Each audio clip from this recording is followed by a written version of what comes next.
The Indianapolis Colts have officially named Daniel Jones the starter for week one. Dalton, we were on this show just yesterday doing our preseason week two review, and we said that this was kind of where we were headed. So we're not really surprised in this regard. And I thought you made a really great point about what the Indianapolis Colts can be this season and, how much more accurate Daniel Jones has been on the short and intermediate stuff. Obviously, Richardson gives you the much higher ceiling. Now, I think that there is a conversation to be had about what this does for the Colts long term, because I think the ceiling for this team with Daniel Jones is significantly lower.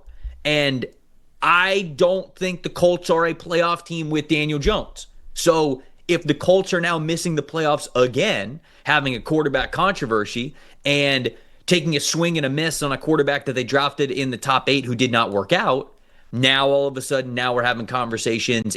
How hot is the seat with Steichen and Chris Ballard?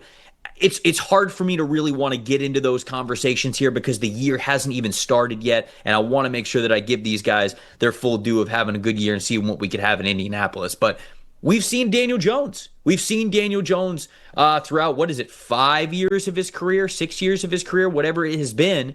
And obviously the Giants didn't feel good enough to keep him as their starting quarterback moving forward. He goes to the Colts and just... What do you think about this move here? Obviously, it's not shocking to us because we talked about it a little bit yesterday, but your thoughts overall now that it's official with Daniel Jones as the week one starting quarterback? Look, there's some people based on the ceiling or the theoretical ceiling of Anthony Richardson that might not like this. I think this is absolutely the correct decision. I think I get what you're getting at with the athletic talent. It's the same thing we've been talking about since Richardson was drafted 4th overall. He just hasn't executed. He's been injured, and when he's been on the field, he doesn't execute enough outside of the occasional big-time throw, right? Yes, the deep ball is better. Is he more athletic than Jones? Yes, but he's got to protect himself on the field, so that neutralizes the second part. And then, look, deep passing, okay, 20-plus yard passing. I'll say it again. The league average for deep passing, and the amount that you do it is 12%. So Anthony Richardson's going to be better than Daniel Jones 12% of the time, and maybe a few rushing attempts. Okay, fine, 15 to 17% of the time. But within that 15 to 20-yard box, Daniel Jones can make those throws. He can be more accurate. He can allow this offense and all of the athletes that they have, Michael Pittman, Josh Downs, Alec Pierce, A.D. Mitchell, Tyler Warren, Jonathan Taylor, DJ Giddens. He can allow those guys to at least get the ball in their hands and win after the catch and win on the outside and do the things that Shane Steichen wants to do in this offense. It's just Anthony Richardson doesn't execute. He doesn't do the easy stuff enough. I go back, and I know, again, it's small sample in the preseason, but in this preseason, on throws under 20 yards, Daniel Jones passing grade, 81.7. Anthony Richardson passing grade, 55.6. He just doesn't execute the fundamental things enough. And I think that was even shown when he got hurt in the first preseason game when he missed the protection in the hot read and he got his pinky dislocated because of it. If you can't even protect yourself in the pocket when the protections need to be set and you need to know where to go with the football, those are the things that Daniel Jones can do. And even those check down throws and those hot throws that get you 6 or 7 yards, they keep your offense moving. This is an offense when anywhere Shane Steichen's run this team. Chargers, Eagles with Jalen Hurts going to a Super Bowl. Now with the Colts, this is an offense designed to move the chains. If the deep ball gets added in with Alec Pierce, obviously, with some other guys, if he can scheme up the deep ball, then fine. But it has to be able to put you in good situations first. They want to run the ball. They want to run their RPOs. They want to get yards after the catch. They want to move the chains. Daniel Jones gives them a significantly better chance to do that and a better chance. Look, if they're going to make the playoffs, if you told me which one do you think is more likely to bring them to the playoffs? I'm going to tell you Daniel Jones because I know we've seen Daniel Jones. We know his limitations.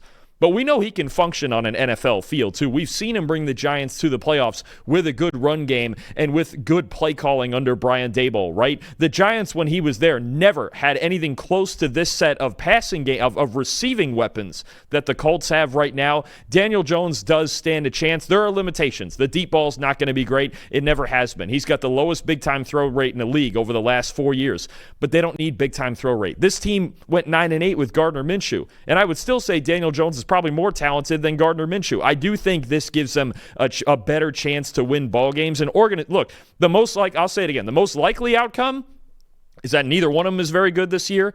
And we're talking in the spring about Drew Aller, Sam Levitt, Garrett Nussmeier, Lenore Sellers, whoever else you want to about the future of this franchise. For now, I think Daniel Jones clearly gives them a better shot to win games.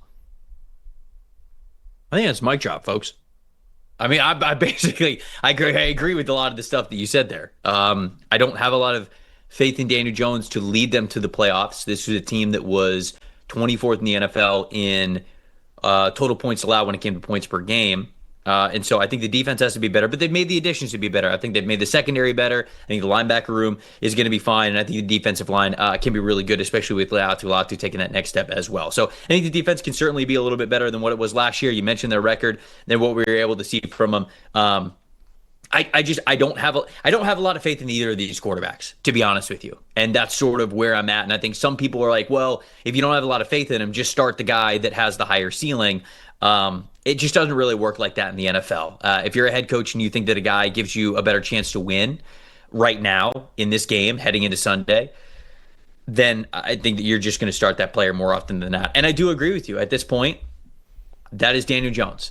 I think Daniel Jones gives you the better chance to win each Sunday than Anthony Richardson does right now. Anthony Richardson has the higher ceiling, but clearly he has not picked up things the way that you have wanted him to. The accuracy still is not there for him. The time to throw is not there for him. And so that's all stuff that's going to get better. I don't know if it's going to get better with him now on the bench, but I also don't really expect Daniel Jones to start all 17 games for them this year. I think it's going to be a little bit of a carousel, and I think it'll continue to work itself out throughout the season. So Daniel Jones, the week 1 starter for the Indianapolis Colts.